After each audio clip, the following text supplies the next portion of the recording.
TPA boleh berbayar. Terus mau bayar gurunya dari mana? Kan gitu. Kesian banget ngajar ngaji. Oh kalau ngajar agama nggak boleh dibayar dong. Lucu benar. Terus yang ngajar matematika boleh terima duit. Loh kok apa bedanya antara guru agama sama guru matematika? Kenapa dia bisa terima ini enggak? Kan aneh ya. Bismillahirrahmanirrahim. Assalamualaikum warahmatullahi wabarakatuh. Ya teman-teman sekalian, polemik terkait kajian berbayar yang dilakukan oleh sebagian dai atau sebagian ustadz belakangan ini memang ramai diperbincangkan. Di antara yang kontra terhadap pengajian berbayar ini adalah Ustadz Riyad Bajri. Ustadz Riyad bahkan sudah menganggapnya sebagai kemaksiatan, bahkan kemaksiatannya lebih besar daripada minum khamr. Berikut statement dari Ustadz Riyad. Kita nih, sama yang tukang mabok, tukang zina, cuman beda pilihan maksiat doang, dia milih maksiat itu. Emang lo nggak ada pilihan maksiat lain? Yakin lo nggak milih maksiat sama sekali? Udah anti maksiat total, lo yakin? Dia milihnya zina, dia milihnya minum khamr. Lo milih yang lain, gibah. Lo milih yang lain, maling. Yakin? Nggak punya maksiat, yakin? Kita cuman beda pilihan maksiat, Jal. Dia milihnya khamr. Lo milihnya jualan dakwah, bikin kajian bayar. Mendingan minum khamr daripada jualan agama. Iya, setiap dari kita memang tidak lepas dari berbuat maksiat, entah itu disengaja ataukah tidak disengaja, entah itu secara terang-terangan ataupun secara sembunyi-sembunyi. Tapi setidaknya kita tidak perlu membanding-bandingkan mending melakukan maksiat ini daripada melakukan maksiat itu.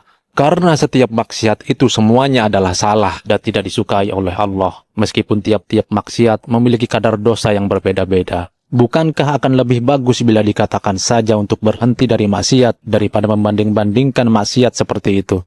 Karena dengan membanding-bandingkan maksiat seperti itu, hal tersebut bisa memberikan efek pemahaman pada seseorang bahwasanya maksiat yang telah dilakukan selama ini itu masih lebih baik dan masih lebih mending daripada maksiat yang dilakukan oleh orang lain, sehingga akhirnya menganggap enteng maksiat yang telah dilakukan selama ini.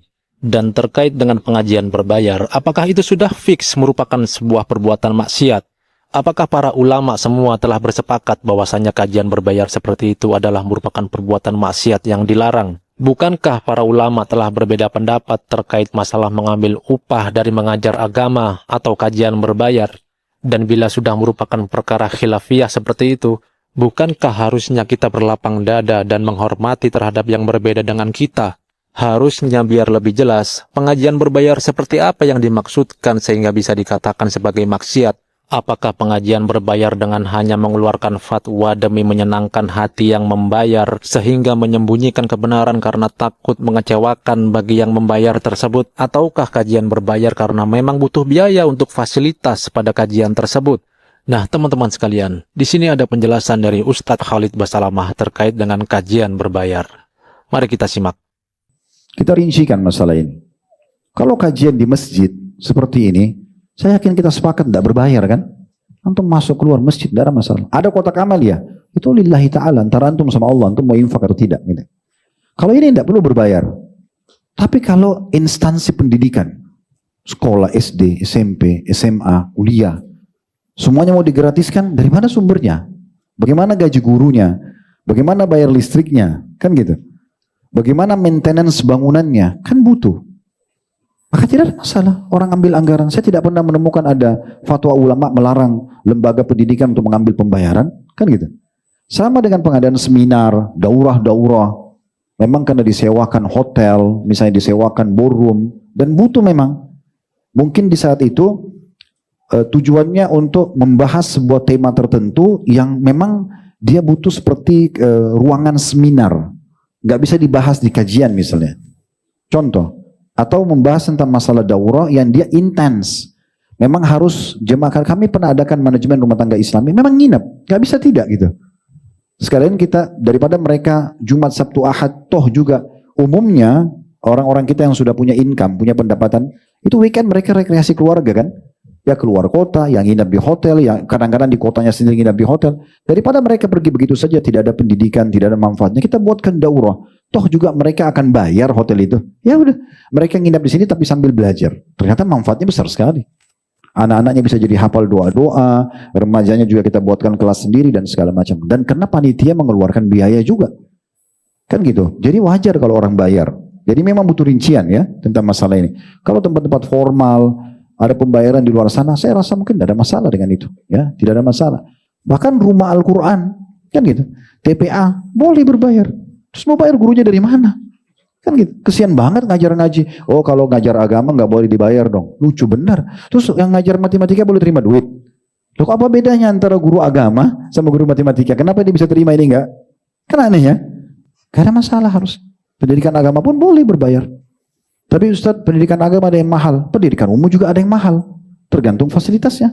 Kan gitu. Kita kalau siapin building yang bagus, fasilitas yang bagus, di depan jalan utama, guru-gurunya mungkin dari luar diambil, bagaimana caranya mau murahin? Kan gak mungkin. Ya. Apa kata Imam Syafi'i rahimahullah? Siapa yang ingin dunia, dia harus punya ilmu. Siapa ingin akhirat, dia harus punya ilmu. Siapa ingin dua-duanya, dia harus punya ilmu. Ilmu itu tidak akan pernah memberikan dirinya, ya, bila engkau tidak memberikan seluruh dirimu. Ya, artinya, korbankan semuanya. Waktumu, hartamu. Ada seorang salaf, saya lupa namanya, pernah mengatakan, tidak akan pernah bertemu antara penuntut ilmu dengan sulit untuk mengeluarkan biaya. Gak bisa. Memang butuh biaya untuk itu. Antum kesini butuh bensin kan? Butuh bayar transportasi. Kan gitu. Masjid ini kalau antum tidak isi kotak amalnya, bayar listrik dari mana ini? Kan gitu. Jadi bijaksana dalam masalah ini. Tetapi jangan juga sampai berlebihan. Jangan sampai semua pengajian semuanya berbayar. Di masjid tidak perlu berbayar. Misalnya contoh ya. Atau antum memang lillahi ta'ala, antum mau buat di rumah antum pengajian, siapa saja tetangga boleh datang, antum yang siapkan, itu bagus, sedekah. Kan gitu. Gak ada masalah. Tapi jangan dipukul rata. Oh semua pengajian nggak boleh berbayar. Loh kalau seminar butuh. Pendidikan formal butuh. Kan gitu. Tadi saya sampaikan contoh TPA pun butuh untuk dibayar guru-gurunya. Nah, teman-teman sekalian, sangat masuk akal dan logis apa yang dijelaskan oleh Ustadz Khalid Basalamah barusan. Jadi kita tidak terburu-buru untuk menvonis bahwasanya kajian berbayar itu adalah perbuatan yang buruk sehingga bisa disamakan dengan perbuatan maksiat. Terlebih sampai dianggap merupakan maksiat yang lebih hebat daripada meminum khamr. Semoga bisa diambil pelajaran dan bisa bermanfaat.